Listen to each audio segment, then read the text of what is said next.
ফরিদপুরের আলফাডাঙ্গা উপজেলায় দরিদ্র ও অসহায় পরিবারের মাঝে দেশি জাতের ব্ল্যাক বেঙ্গল ছাগল বিতরণ করা হয়েছে। বুধবার বিকেলে উপজেলা প্রাণী সম্পদ দপ্তর ও ভেটেরিনারি হাসপাতাল প্রাঙ্গণে এ বিতরণ অনুষ্ঠান অনুষ্ঠিত হয়।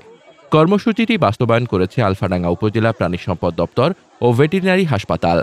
অনুষ্ঠানে সভাপতিত্ব করেন উপজেলা নির্বাহী কর্মকর্তা রাসেল ইকবাল। প্রধান অতিথি ছিলেন ফরিদপুর জেলা প্রাণী সম্পদ কর্মকর্তা ডাক্তার AK মাসজাদ। বিশেষ অতিথি ছিলেন ফরিদপুর কৃত্রিম প্রজনন কেন্দ্রের উপপরিচালক ডাক্তার মোহাম্মদ আব্দুর রাজ্জাক এবং শুভেচ্ছা বক্তব্য দেন উপজেলা প্রাণী সম্পদ কর্মকর্তা ডাক্তার ভবেন বাইন। কর্মসূচির আওতায় উপজেলার চরাঞ্চলের ৯২ জন সুফলভোগীর মাঝে ৯২ জোড়া দেশি জাতের ব্ল্যাক বেঙ্গল ছাগল বিতরণ করা হয়। ছাগল পেয়ে উপকৃত নারীদের মুখে হাসি ফোটে। চর কাতলাসুর গ্রামের সুফলভোগী রোকসানা বেগম বলেন, আমার স্বামী দিনমজুর, এই ছাগল পেলে ঘরে বাড়তি আয় হবে, মেয়ের পড়াশোনার খরচও তুলতে পারবো।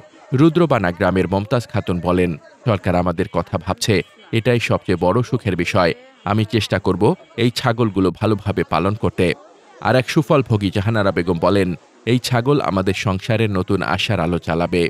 প্রধান অতিথি ডাক্তার AK মাসজাদ বলেন, বাংলাদেশের ব্ল্যাক বেঙ্গল ছাগল জাতি শুধু উন্নত মাংস চামড়ার জন্য নয়, এটি গ্রামীণ অর্থনীতির ভিত্তি। এই ছাগল পালনের মাধ্যমে পরিবারগুলো অর্থনৈতিকভাবে স্বাবলম্বী হতে পারবে। বিশেষ অতিথি ডাক্তার মোহাম্মদ আব্দুর রাজ্জাক বলেন, প্রতিটি পরিবারে যদি এক জোড়া ছাগল থাকে তাহলে তা হবে টেকসই আয়ের উৎস। প্রাণী সম্পদ খাতকে এগিয়ে নিতে সবাইকে আন্তরিক হতে হবে। উপজেলা প্রাণী সম্পদ কর্মকর্তা ডাক্তার ভবেন বাইন বলেন, সরকারের এই প্রকল্পের মূল উদ্দেশ্য হল দরিদ্র জনগোষ্ঠীকে উৎপাদনমুখী করা। আমরা নিয়মিত মাঠ পর্যায়ে সব সুফলভোগীদের প্রশিক্ষণ ও সহায়তা দিয়ে যাচ্ছি। সভাপতি UNO রাসেল ইকবাল বলেন, এই ধরনের প্রকল্প শুধু পশু বিতরণ নয়, বরং একটি পরিবারের ভবিষ্যৎ পরিবর্তনের সোপান। আলফাডাঙ্গার চরাঞ্চলের নারীরা স্বাবলম্বী হয়ে উঠুক, এটাই আমাদের প্রত্যাশা। অনুষ্ঠান শেষে অতিথিরা সুফলভোগীদের হাতে ছাগল হস্তান্তর করেন।